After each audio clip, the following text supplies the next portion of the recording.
La parroquia Nuestra Señora del Consuelo de Altea en estos días está celebrando la novena de preparación para las fiestas del Santísimo Cristo del Sagrario.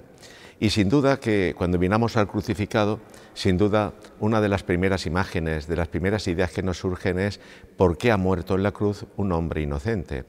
Cuando descubrimos que este hombre inocente en verdad es el Hijo de Dios y que precisamente su muerte es revelación del amor de Dios para con la humanidad, para cada uno de nosotros, podemos entender el Evangelio de este domingo cuando vayamos a celebrar la Eucaristía. Jesús nos va a contar una parábola, porque le pregunta a Pedro, Maestro, ¿cuántas veces tengo que perdonar a quien me ha ofendido? ¿7 veces? Y es cuando Jesús le contesta a Pedro, no 7 veces, sino 70 veces 7. Creo que esto lo hemos escuchado muchas veces.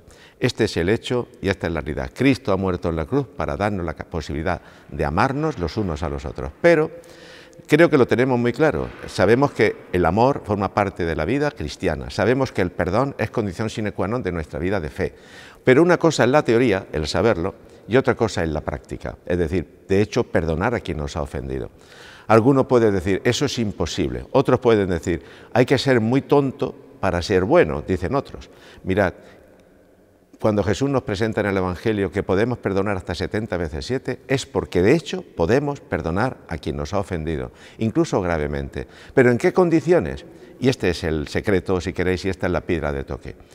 Cuando nos convertimos a Jesús, cuando amamos a Jesús, cuando nos dejamos poseer por el amor de Jesús, es decir, por la fe cristiana imbuida del amor de Dios, entonces ya no somos nosotros, porque nosotros somos muy limitados, nosotros somos muy débiles y nuestras fuerzas son pues humanas. Amamos a quien nos ama y aceptamos a quien nos acepta, esas cosas que son tan humanas.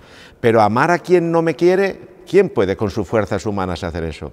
Poner buena cara a quien me ha hecho daño o me cae antipático, pero si yo me dejo amar por Dios, Dios me ama y yo le amo y se hace, digamos, se realiza esa fusión de amor, vivo yo, mas no yo, es Cristo quien vive en mí.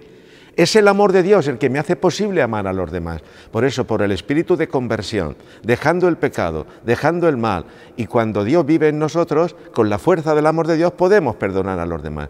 Mirad, esto no es filosofía barata, esto no es una teoría, esto es así. Si no, el Evangelio no sería posible, el Evangelio sería un camelo.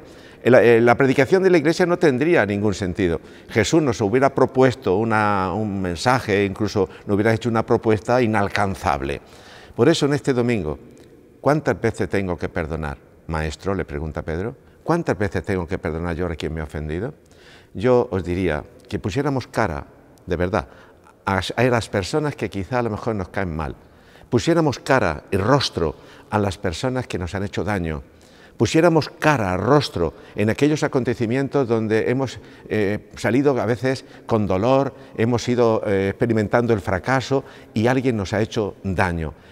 Una vez que tenemos ese rostro, pongámosle a esa persona el rostro de Jesús, Cristo crucificado. Entonces, si vemos en el hermano débil, pecador, que me ha ofendido, el rostro de Cristo que me dice, perdóname. Si yo le pido a Jesús, perdóname, ¿cómo yo no voy a perdonar después a quien me ha ofendido? Amor con amor se paga. Mirad, insisto, no estoy hablando de teorías, no es un mensaje hueco y vacío. Estoy hablando del meollo, si queréis, central del Evangelio. Digamos, del amor puesto en práctica. Tendremos que hacernos esta reflexión. Si no nos planteamos perdonar, quizá nuestro amor no es todavía cristiano. Si no nos planteamos perdonar al estilo de Cristo, según el Evangelio, tenemos que preguntarnos si nos hemos quedado quizá en la superficie, digamos, en lo externo del Evangelio. Hay que ser muy grandes, hay que ser muy fuertes. Lo que me pide el cuerpo es el odio, la venganza quizá de momento, pues cuando uno se venga de alguien, pues eso, se siente bien en ese momento, pero a la larga la venganza meramente no lleva a ningún sitio bueno. El único que se hace daño a sí mismo es el que odia, el que no perdona. En cambio, cuando amamos, cuando perdonamos, cuando le ofrecemos al otro el perdón, digamos, se produce en nosotros un revulsivo tan grande que experimentamos paz. Y esa paz nadie nos la puede quitar. Hermanos y amigos, el perdón forma parte de nuestra vida cristiana. Es la concreción del amor. Planteémoslo. Si amamos, perdonamos. Si no acabamos de perdonar, quizá es que no amamos lo suficiente. Feliz domingo. No devolveré mal por mal. No se agrietará mi corazón. No daré castigo a las palabras, no encenderé el fuego que aviva el rencor. No devolveré más